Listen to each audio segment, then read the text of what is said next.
तो last lecture में हम लोगों ने जेनर डायोड पढ़ा था। जेनर डायोड कैसे, उसका क्या वर्किंग होता है, किस तरीके से उसमें ब्रेकडाउन होता है। तो जेनर ब्रेकडाउन और एवलांच ब्रेकडाउन हमने पढ़ा था, उसके कुछ स्पेसिफिकेशंस पढ़े थे। तो उसमें दो स्पेसिफिकेशन बहुत इम्पोर्टेंट हमने बताए थे। एक तो ब्रेक ओवर करंट, जिसको नी करंट भी बोलते हैं, या फिर minimum zener current IZ minimum, और एक हमने बताया था maximum reverse current IZ maximum. तो मैक्सिमम रिवर्स करंट वो थी जो कि एक जेनर रिवर्स बायस में बियर कर सकता है विदाउट डैमेज, ठीक है। और ब्रेक ओवर करंट क्या थी, वो मिनिमम करंट की वो ब्रेकडाउन में जा सके।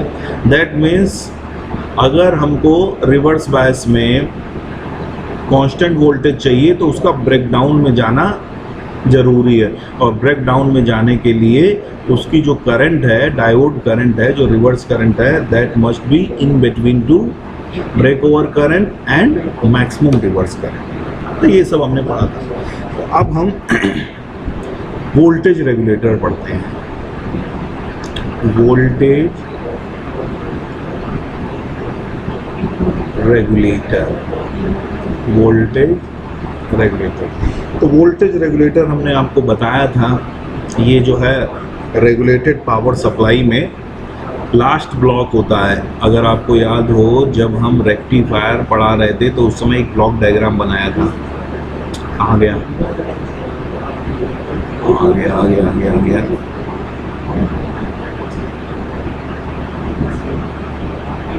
अच्छा, चलिए हम दोबारा उसको बना देते हैं।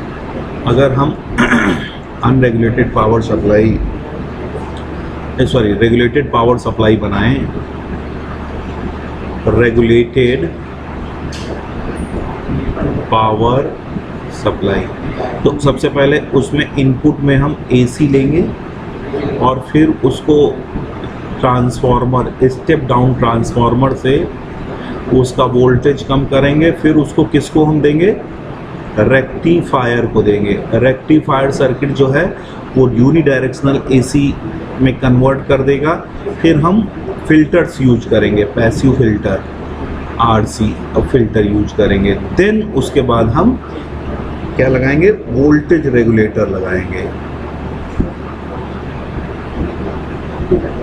रेगुलेटर, ठीक है। और उससे हमें जो आउटपुट वोल्टेज मिलेगा वो लोड पे अवेलेबल रहेगा, ठीक है। तो अगर हम वेव फॉर्म्स बनाएं तो यहाँ पे हमको क्या मिलेगा, AC मिलेगी 220 वोल्ट AC, ठीक है। यहाँ पे स्टेप डाउन कर देगा, ठीक है, ये हो जाएगी 12 वोल्ट AC, 12 वोल्ट AC या 24 वोल्ट जो भी। यहाँ पे जब हम पहुँचेंगे तो ये हमारा रेक्टिफाई कर देगा, ठीक है। फिल्टर, तो ये जो रेक्टिफाई करेगा तो इसमें जो रिपल्स होंगे,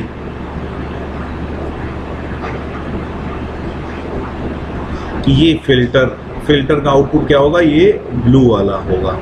देन जो रेगुलेटर है वो हमको प्योर DC देगा।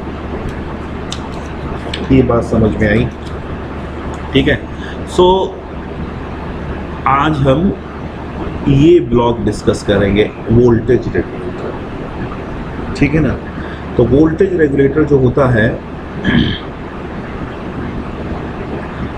Voltage regulator is a circuit which tries to maintain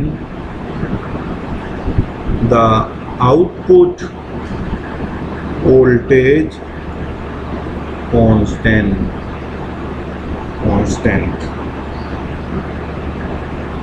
under all operating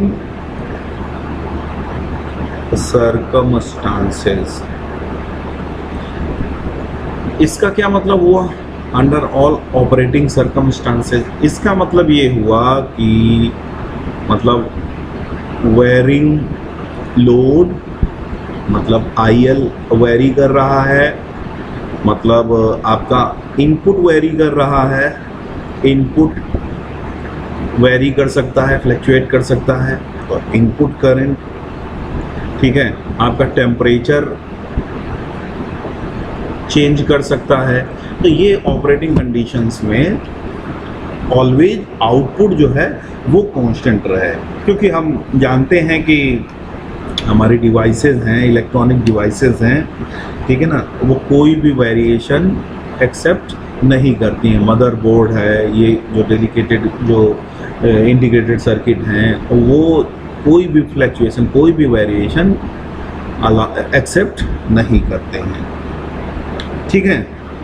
तो यही जो कांस्टेंट वोल्टेज प्रोवाइड करता है उसी को हम रेगुलेटेड पावर सप्लाई कहते हैं, और वोल्टेज रेगुलेटर इस रेगुलेटेड पावर सप्लाई का पार्ट होता है। बात समझ गए? तो एक मिनट इसका जरा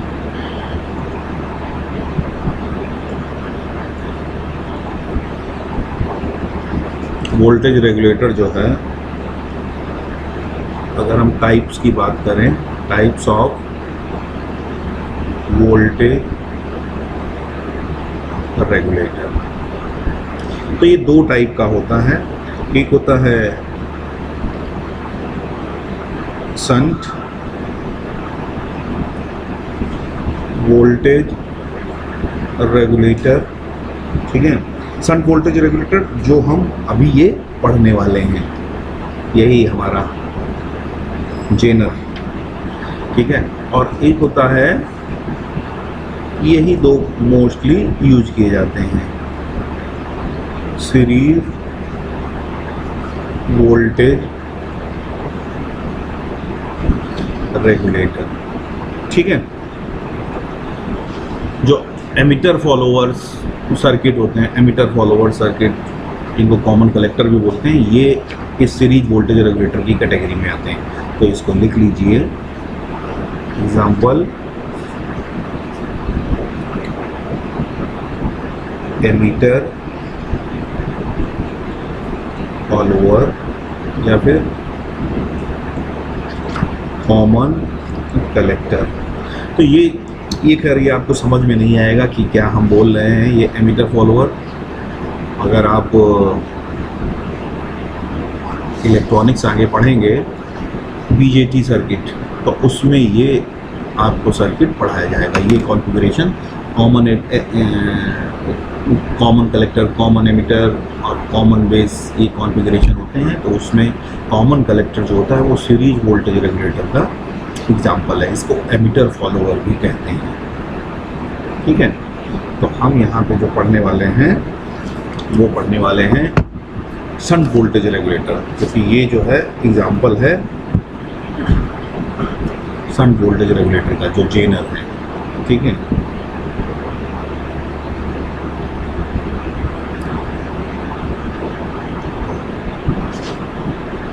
ऑपरेशन ऑफ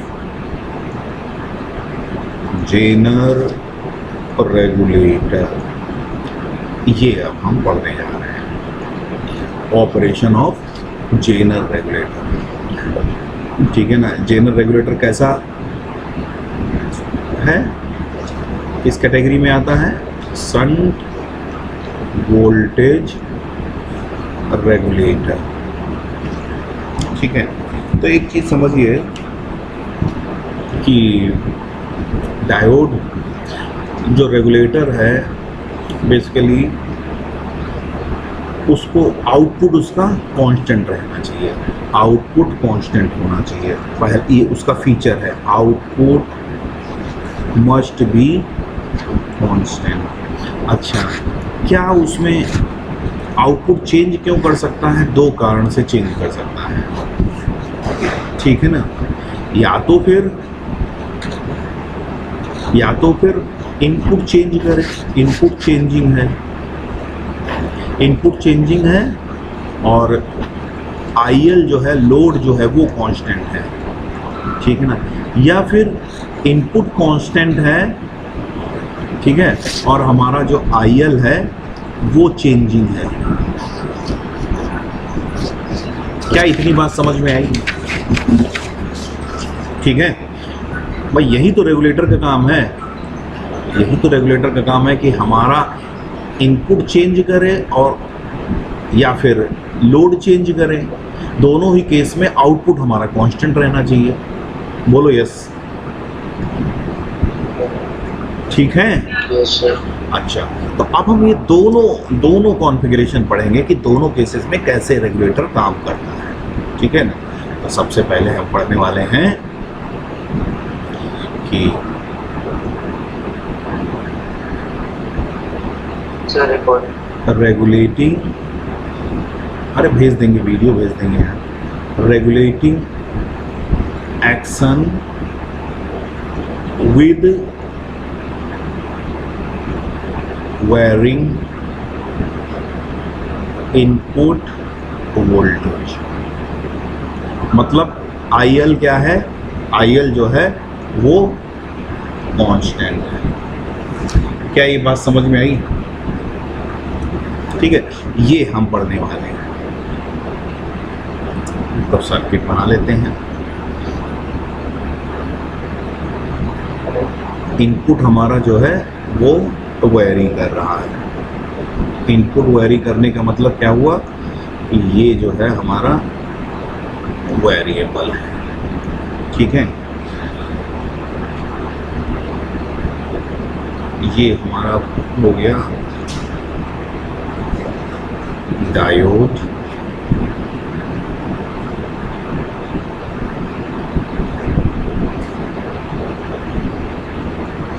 ठीक है,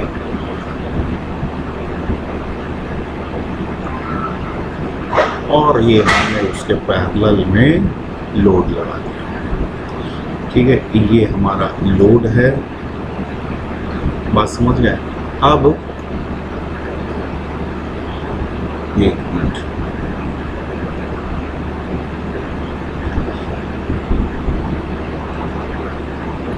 ठीक है, अब ये हमारा जो है ये तो इनपुट करंट है।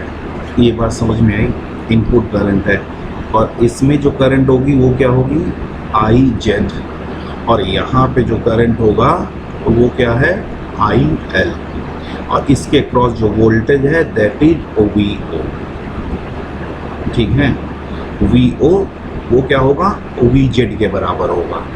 बात समझ में आई? ठीक है, VZ। ये सर्किट क्लियर है? इसमें कोई डाउट है? हाँ सर। ठीक है, अच्छा, तो इस बार हमारी जो है ये करंट, ये जो करंट है इनपुट करंट, ये वेरी करेगी और ये जो रहेगा ये कांस्टेंट है। यही तो हमने बात किया है। ठीक है, ये बात समझ में आई? तो अब देखिए, अब हम बात करते हैं कि कैसे ऑपरेट करेगा और क्या कंडीशन होनी चाहिए, डायोड करंट कितनी होनी चाहिए। देखिए, क्योंकि लोड कांस्टेंट है, एज लोड कांस्टेंट, तो IL क्या हो जाएगा? IL will be what? VZ upon RL, ये कांस्टेंट होगा। ठीक है, और इनपुट जो है but supply current keeps changing. क्यों चेंजिंग होगी? Due to change in Vin, input voltage में चेंज होने से जो सप्लाई करंट है वो चेंज होती रहेगी। तो सप्लाई करंट क्या हो गई? I क्या होगा? Vin minus VZ upon RS। ठीक है, RS जो है इसका रेजिस्टेंस है। ये रेजिस्टेंस हमने शो, इसका इंटरनल रेजिस्टेंस भी यहाँ पे शो कर दें। ठीक है, इतनी बात समझ गए? बोलो यस। ठीक है, आप समझिए जरा, आप समझिए बात को। अगर हम मान लो वोल्टेज इंक्रीज करते हैं, वी इन मान लो इंक्रीज होता है, increases because of any reason, किसी भी कारण से अगर इनपुट चेंज होता है, इसका मैं कलर चेंज कर लेता हूँ। हाँ, इनपुट अगर चेंज होता है तो क्या होगा, आई इंक्रीज करेगा। अगर वी इन इंक्रीज होता है तो इसका कॉन्सिक्वेंस क्या होगा, आई इंक्रीज करेगा। ठीक है, लेकिन वी जेड कॉन्स्टेंट है, लेकिन वी जेड क्या है, कांस्टेंट है, और आर एल कांस्टेंट है। ठीक है, तो जब आर एल कांस्टेंट है तो आई एल भी कांस्टेंट रहेगा। ठीक है, तो आई के इंक्रीज होने का जो इफेक्ट होगा वो क्या करेगा, आई जेड को इंक्रीज करेगा। बात समझ में आई? चूंकि आई यहाँ पे आप केवीएल अगर लगाएं, केसीएल लगाएं, तो I equal to I Z plus I L, ये आप कह रहे हैं। ठीक है, ये आप कह रहे हैं। तो अगर ये इस इक्वेशन में आप देखिए आई इंक्रीज करेगा तो उसका इफेक्ट क्या होगा, आई जेड को बढ़ाएगा, क्योंकि this is what, this is constant, ये तो हमारा कांस्टेंट है। ये बात समझ गए? तो ये आई जेड बढ़ने का क्या है, आई जेड क्या है, डायोड में बहने वाली करंट है। तो आई जेड बढ़ती रहेगी, लेकिन कितना अलाउड है आई जेड के बढ़ने का, कि this must be less than I Z maximum. ठीक है ना? तो ये क्या, इसको हम लिख लेते हैं, जब वी इन इंक्रीज होगा तो हमारा इनपुट करंट इंक्रीज होगा, और इनपुट करंट क्या करेगा, आई जेड को इंक्रीज करेगा, डायोड करंट को इंक्रीज करेगा, लेकिन this must be less than I Z max. तो इसको लिख लेते हैं, इसको कैसे लिखें, ऐसे लिख लेते हैं, increase in current I, increase in current I will increase the Zener current IZ। ठीक है ना? This can continue harmlessly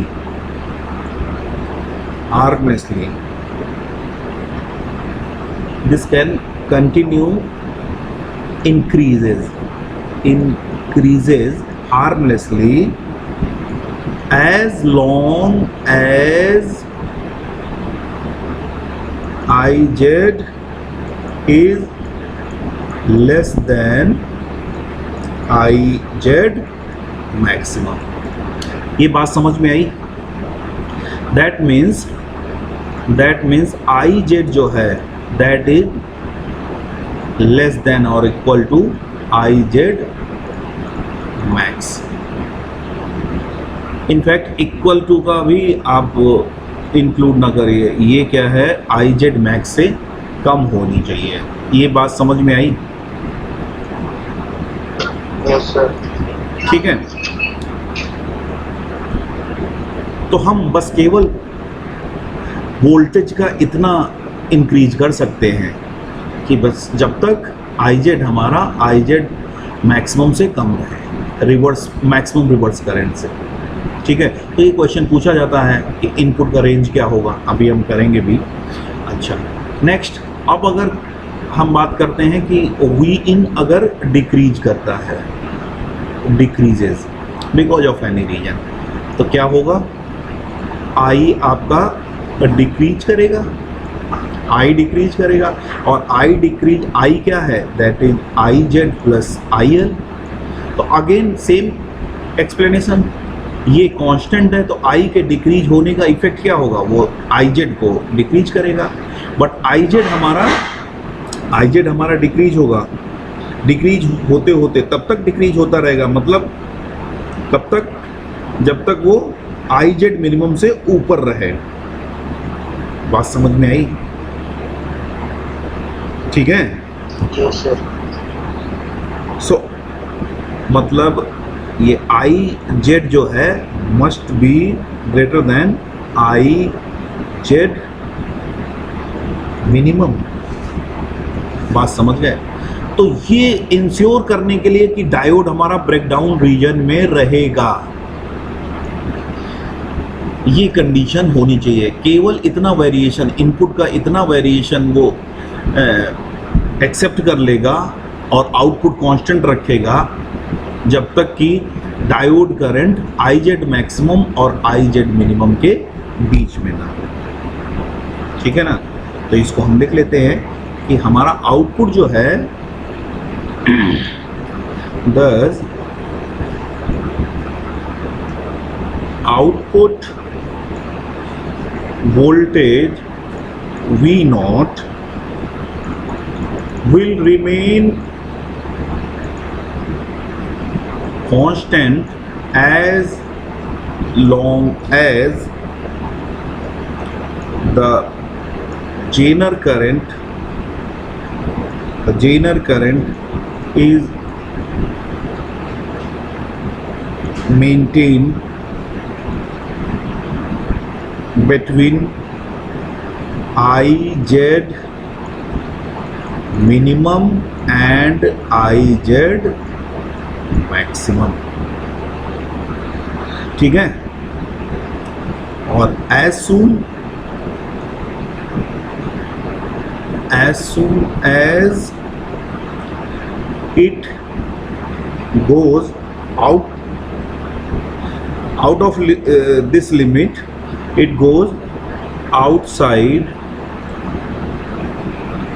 these limits, the voltage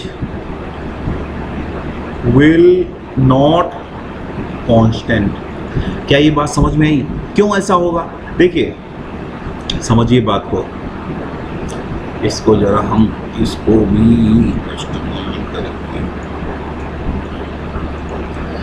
वो ये कह रहा है कि जो डायोड करंट है आई जेड वो must be greater than I Z minimum और must be less than I Z maximum. तो ये बात समझिए जरा, होगा क्या अगर ये उससे बियॉन्ड जाएगा? अगर ये उससे बियॉन्ड जाएगा तो ये डैमेज हो जाएगा, डायोड डैमेज हो जाएगा। और इससे कम अगर करंट होगी तो ये not entered in breakdown region.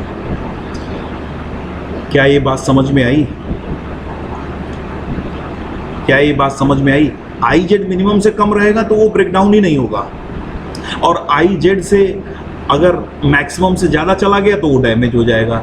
That means I Z must be in between these limits in order to provide constant voltage to the output। ये समझ में आई बात बेटा? ठीक है? अच्छा, तो अब जैसे क्या है, इस पे न्यूमेरिकल्स कैसे आते हैं वो हम बात करते हैं। जैसे वो कहेगा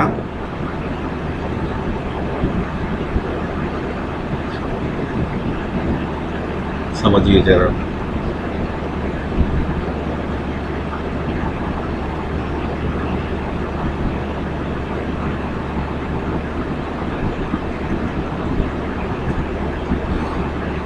ऐसे पूछेगा फॉर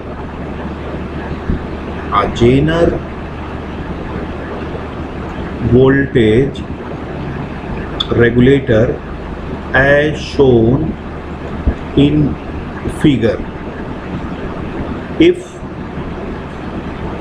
समझिए आई जेड मिनिमम की वैल्यू दी है 2 मिली एम्पियर और आई जेड मैक्सिमम की वैल्यू दी है दैट इज 20 मिली एम्पियर। ठीक है? And V Z equal to 5 volt. ठीक है, तो कह रहा है कि डिटरमाइन द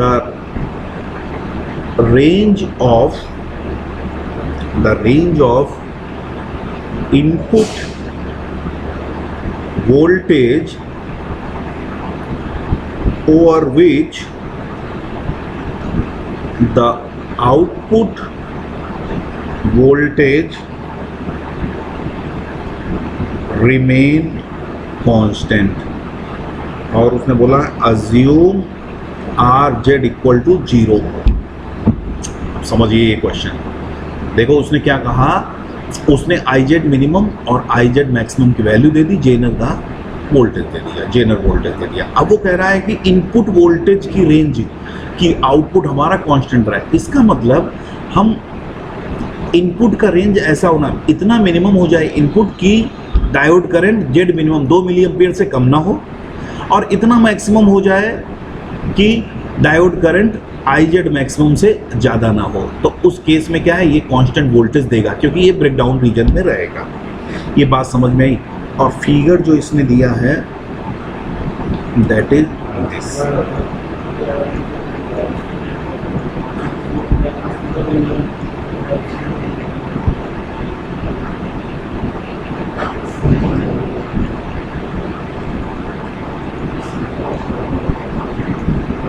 ये आपका वेरिएबल है वी इन, और ये आपका 1 किलो ओम है, और ये आपका RL भी 1 किलो ओम है। ये आपका IL हो गया, और ये VZ का वैल्यू 5 वोल्ट। ठीक है, और इसमें बहने वाली करंट IZ। ये उसने फिगर दिया, बात समझ गए।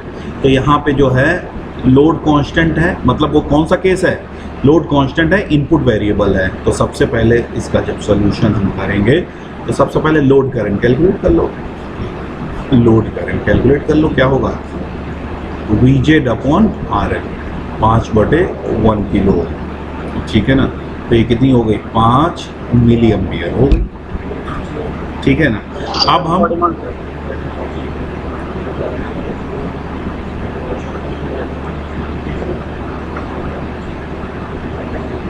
अब हम क्या करेंगे, अब अगला स्टेप, अब हम V इन मिनिमम फाइंड करेंगे कि V इन मिनिमम कितना हो सकता है। ठीक है ना, V इन, अब समझिए जरा, तो V in minimum input voltage must be like this which can keep the zener diode in zener reason.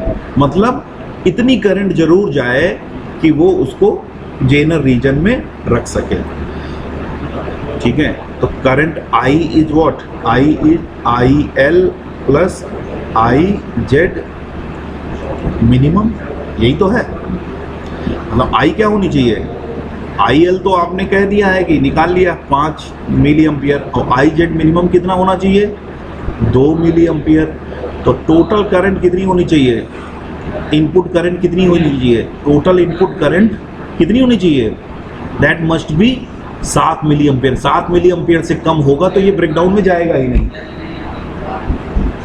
ये 7 मिली एम्पियर से अगर कम होगा तो ये ब्रेकडाउन में इंटर ही नहीं करेगा। बात समझ में आई, क्योंकि ये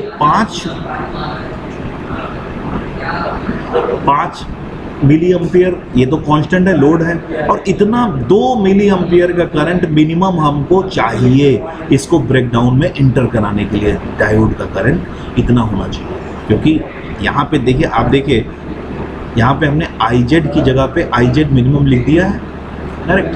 सो I जो है इनपुट करंट मस्ट बी 7 मिली। ठीक है, तो I क्या होता है, that is V in minus VZ upon RS। तो यहाँ से आप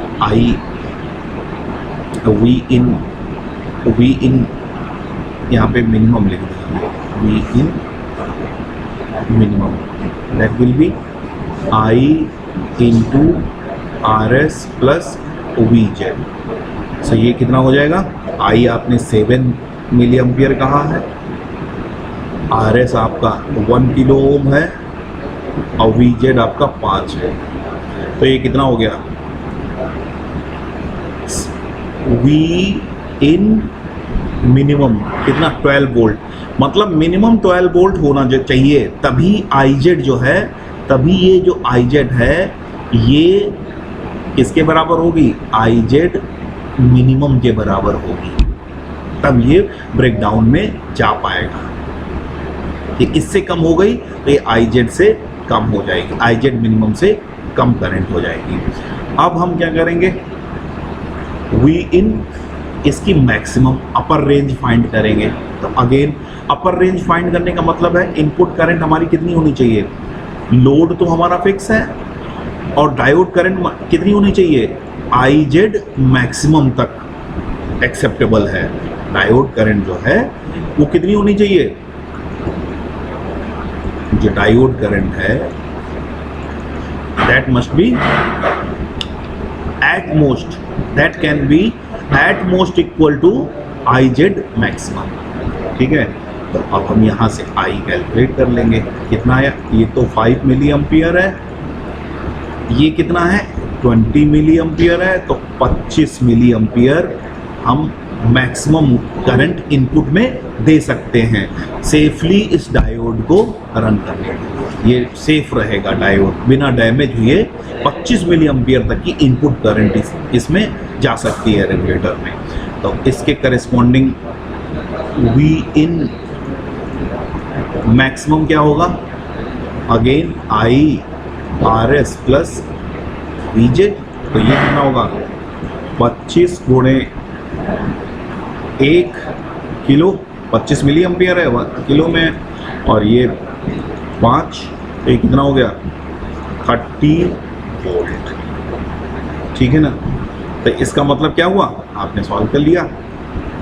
Thus the voltage of input, the range of input voltage is to have a constant to give constant voltage, constant output voltage is 12 to 30 volt। ठीक है, क्या लिख देंगे, thus the range of input voltage to have a constant output voltage is 12 to 30 volt. बात समझ में आई, clear हो गया पॉइंट। मतलब जो इनपुट वोल्टेज है वो 12 और 30 के वेरिएशन में अगर रहेगा तो आउटपुट हमारा जो है वो कितना आएगा, 5 वोल्ट आएगा। क्योंकि इनपुट अगर 12 से कम हो गया तो डायोड करंट जो है वो आई जेड मिनिमम से कम हो जाएगी, और अगर इनपुट हमारा 30 वोल्ट से ज़्यादा हो गया तो डायोड करंट हमारी आई जेड मैक्सिमम से आगे निकल जाएगी, तो वो डैमेज हो जाएगा डायोड, और आउटपुट हमारा 5 वोल्ट नहीं रहेगा, कांस्टेंट नहीं रहेगा। सो आई होप ये पॉइंट आपको क्लियर हो गया होगा। ठीक है, कोई डाउट? सर आरएस हम क्या लेते हैं? हाँ बेटा, आरएस क्या होती है सर? लोड की रेजिस्टेंस।